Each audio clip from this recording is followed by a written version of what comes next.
রবীন্দ্র জয়ন্তীতে রবীন্দ্র জয়ন্তী পালন করা, রবীন্দ্রনাথকে শ্রদ্ধাঞ্জলি হলো অনেকটা গঙ্গা পুজোর মতো। গঙ্গা জলে গঙ্গা পুজো করতে হয়। সেইভাবেই আমাদের রবি ঠাকুর এতটা বিস্তৃত যে আমরা রবি ঠাকুরের বাইরে গিয়ে রবীন্দ্রনাথকে শ্রদ্ধাঞ্জলি জানানোর কথা এক প্রকার ভাবতেই পারি না। তাই তারই লেখা একটি কবিতা কৃষ্ণকলি আমি তারই বলি, ওটি আমি পাঠ করার চেষ্টা করছি আপনাদের সামনে। তা আমার সাথে নৃত্যে সহযোগিতা করবে অরুণিমা। আশা করি আপনাদের এটি ভালো লাগবে।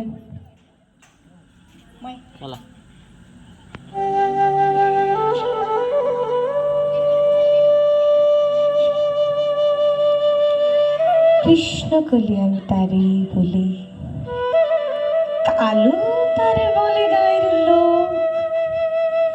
মেঘলা দিনে দেখেছিলেন মাঠে কালো নীর, কালো হরিণ চোখ।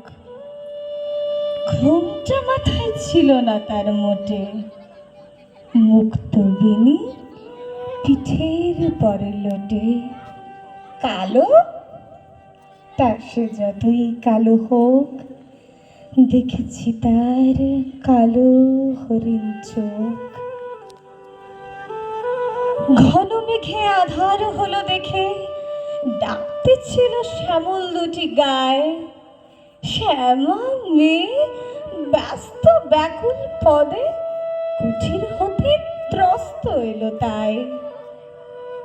আকাশ পানে হানে যুগল ভুরু, শুনলে বারেক মেঘের গরু গরু। কালো তা সে যতই কালো হোক, দেখেছি তার কালো হরিণ চোখ। ডুবে বাতাস এলো হঠাৎ ধেয়ে, ধানের খেতে খেলিয়ে গেল ঢেউ। আলের ধারে দাঁড়িয়েছিলেন একা, মাঠের মাঝে আর ছিল না কেউ। আমার পানে দেখলে কিনা চেয়ে, আমি জানি আর জানে সেই মেয়ে।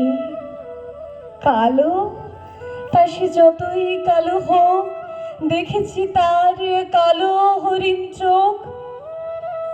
এমনি করে কাজল কালো মেঘ জ্যৈষ্ঠ মাসে আসে ঈশান কোণে। এমনি করে কালো কোমল ছায়া আষাঢ় মাসে নামে তমাল বনে। এমনি করে শ্রাবণ রজনীতে হঠাৎ খুশি ঘনিয়ে আসে চিতে। কালো তা সে যতই কালো হোক, দেখেছি তার কালো হরিণ চোখ। কৃষ্ণকলি আমি তারই বলি, আর যা বলে বলুক অন্য লোক। দেখেছিলেন ময়না পাড়ার মাঠে কালো নীর, কালো হরিণ চোখ। মাথার পরে দেয়নি তুলে বাস, লজ্জা পাবার পাইনি অবকাশ। কালো তা সে যতই কালো হোক, দেখেছি তার কালো হরিণ চোখ। কৃষ্ণকলি আমি তারই বলি। নমস্কার।